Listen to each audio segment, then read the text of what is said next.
국내 자폐 스펙트럼 치료의 권위자이신 아이들의 마음 신호를 읽어내는 소아청소년 정신과 김북년 교수님이십니다. 아유, 안녕하세요. 반갑습니다, 교수님. 반갑습니다.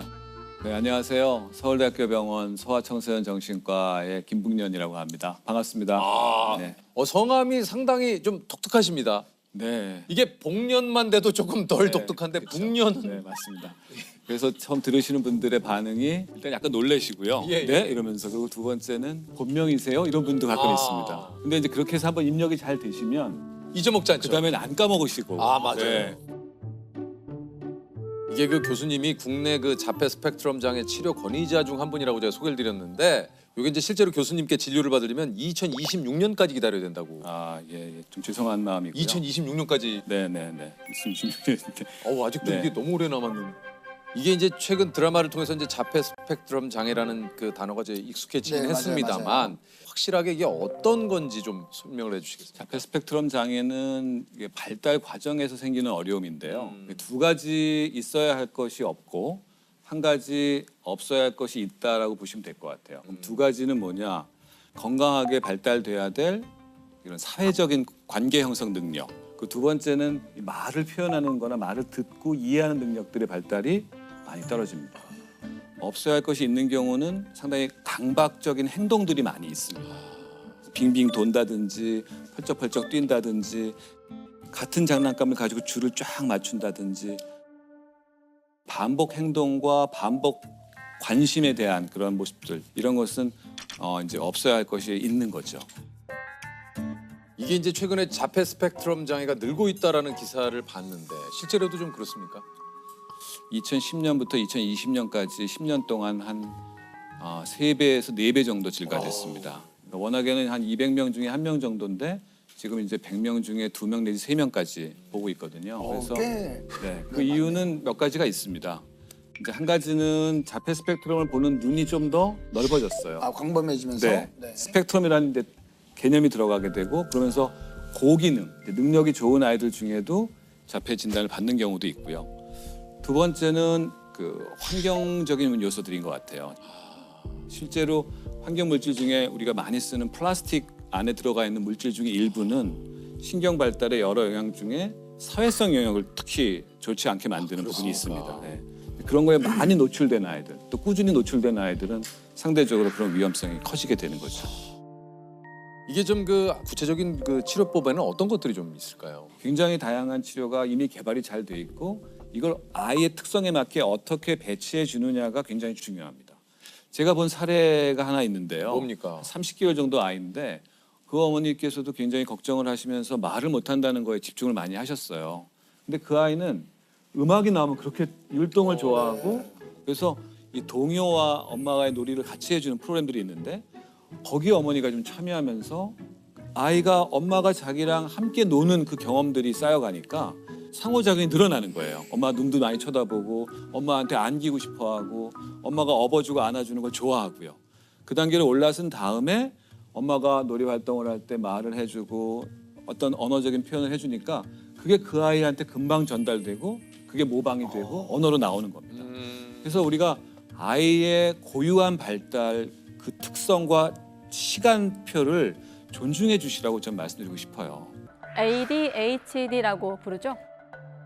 이런 ADHD 환자가 늘었습니다. 이 약간 이제 ADHD. 예. 요게 또 어떤 건지 좀 설명을 해주세요. 그거는 이제 자폐랑은 많이 다른데요. 네네. ADHD는 주의 조절, 그리고 행동 조절, 그리고 감정 조절. 이게 조절 능력이에요. 그러니까 인지나 사회성에는 크게 문제가 없는 경우가 많고요. 그래서 이제 이 조절 능력이 발달되는 과정이 뇌 발달의 그 트랙에 따르면 60개월부터 72개월 사이, 그리고 84개월. 그러니까 우리나라뿐만 아니라 전 세계가 초등학교 들어가는 연령을 만 7세로 하잖아요. 네. 그게 너무너무나 과거부터 경험적으로 쌓여진 겁니다. 네. 이 정도 되는 나이 대 아이들이 조절 능력이 가미된 소통이 가능하다는 걸 안 거예요. 그래서 그때 학교를 오픈한 거거든요. 그러니까 그 시기가 될 때까지도 근데 행동 조절이나 정서 조절에 어려움이 있으면 그때는 주의력 조절 발달에 어려움이 있는지를 한번 걱정하실 필요가 있습니다. 하지만 너무 일찍 어린이집에 다니는 아이를 ADHD가 아닐까요 하고 오시는 분들도 또 많으시거든요. 요즘 또 이제 네. 방송에서도 그렇고 이제 많이 이런 또 이야기가 하시니까요. 많이 또 소개가 되고 하다 보니까 네. 내 아이가 혹시 오히려 건강한 아이들이거든요. 아. 그런 자기 욕구 표현을 마음껏 하고 굉장히 기질적으로도 활발한 기질을 갖고 있고 그런 아이들이 ADHD라고 의심받아서 어린이집에서 약간 소외당하거나 그러면 거기에 대해서 걔가 또 화가 나니까 어린이집 선생님이나 아이들한테 화를 내는 그러니까 또 더 ADHD스럽다라고 얘기 듣는 이런 악순환을 저는 빨리 끊어야 된다고 생각합니다. 물론 아주 극단적으로 일찍 발병한 애들이 있긴 있어요. 그건 전체 ADHD의 1%도 안 됩니다. ADHD는 완치의 개념이 있는 겁니까? ADHD는 제가 볼 때는 완치의 개념이 있다고도 할 수 있습니다. 아 있습니다. 아, 그래요? 왜냐하면 아. 저희가 유병률 연구를 하면 초등학교 때는 대개 5% 10% 100명 중에 5명 내지 10명 정도가 ADHD 진단에 맞는 근데 성인기 20대 초기에 이제 추적 관찰을 해보면 50% 정도는 더 이상 ADHD 진단을 내릴 필요가 없을 정도로 좋아지세요. 그럼 나머지 50%는 이라는 이제 질문이 나오는 거죠. 이제 성인 ADHD도 있다고 좀 얘기를 하셨기 때문에 내가 맞는지 아닌지 좀 의심해볼 만한 좀 증상들이 좀 있습니까? 네, 크게 봤을 때는 시간 관리에 어려움이 있는 반복적인 그런 특성이 있는 분들, 데드라인을 못 지키는 경우, 항상 늦는 경우, 뭔가 그것 때문에 상대방한테 또 본인한테 피해를 가는 시간 관리 문제가 반복해서 나타나는 경우, 두 번째는 분노 조절에 어려움이 있는 경우예요. 그러니까 욱하는 거, 네, 그 욱하는 문제 때문에 대인 관계에서 갈등이 자꾸 생기고 본인 스스로가 굉장히 정서적으로 힘들어지시는 경우가 많습니다. 그래서 자기가 롤러코스터를 타는 것 같다는 얘기를 많이 하세요. 그 세 가지가 같이 이제 동반해서 나타난다면 ADHD 성향이 있을 수 있겠구나 하는 거를 느끼시면 좋고 그건 이제 하지만 거기서 끝나는 건 아니고요. 이제 전문가와의 평가를 통해서 발달을 봐야 돼요. 최소한 초등학교 때부터 중학교, 고등학교를 거치면서 그런 조절 능력 발달이 꾸준히 문제가 있었다는 게 확인되면 그때는 진짜 어덜트 ADHD 가능성이 있으시겠네요라고 이제 우리가 도움을 드리게 되죠. 스스로가 그거에 대해서 너무 무서워하지 않아도 될 것 같아요. 가면 되잖아요, 병원에. 맞습니다. 그렇고요. 또 제가 볼 때 성인 ADHD 분들을 만나서 도움 드리다 보면 오히려 이분들이 본인이 ADHD라는 진단을 받으면서 굉장히 아하 피노메논이 생겨요. 그래서 내가 그랬구나. 그랬구나는 걸 아시고 아하라고 하는 기쁨이 생기는 건데 그러니까 이분은 과거 동안에 초등학교 때부터 중학교, 고등학교 내내 엄청난 비난을 받고 사셨거든요. 내가 대체 왜 그런지를 모르니까. 그렇죠. 그러니까 되게 인간성의 문제라든지 게으른 녀석. 근데 그 문제가 이게 이런 거였어 하고 이게 교정 가능, 치료 가능하다고 느끼시면은 본인에 대한 어떤 자아의 프레임이 많이 바뀌세요. 근데 그게 첫 단계입니다. 제가 볼 때는 치료에 있어서. 이게 꼭 어덜트 ADHD 분들이 모두 다 약을 먹어야 된다고 생각하지 않아요. 저는 훈련이나 교육적인 걸 통해서 해결될 수도 있고 또는 셀프로 극복하는 경우도 있어요. 자기가 자기 관리를 열심히 함으로써 그 변화를 통해서 본인이 새로운 자아상을 갖도록 도와드리는 게 그 다음으로 이제 이어지는 거죠. 이게 또 이런 그 예를 들어 얘기하시니까 또 이해가 됩니다. 본인도 스스로 나아지고 싶고 고치고 싶은데 내가 왜 그런지를 잘 몰랐는데 참 진짜